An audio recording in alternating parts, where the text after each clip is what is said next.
talented, and smart. I am religious. I have many friends. Do I look like that? Do I? I hope you're convinced by this synthetic, this fake smile of mine. Most people envy how perfect my life is, how I don't have problems, and how I always seem to be fine with everything. But am I? I always smile and agree to every request. To be fine with everything my so-called friends wanted. Do they know that all they're seeing is fake? A mask of fake happiness and glee. That the only reason is I cannot say no. Have they thought of my feelings? Are they even my friends?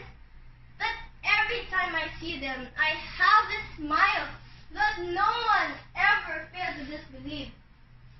This sense of optimism everyone envies, it's all superficial. In fact, all I think of is sadness, despair, hate, and often I just can't go on anymore. Does anyone know that? Once I told my mom to cut the afternoon church club meetings.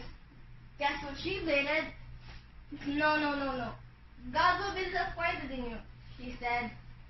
I wanted to reply, well, if you put it that way, or sure, make me feel guilty. Do I have a choice? But all I can do is agree and pretend I didn't ask anything.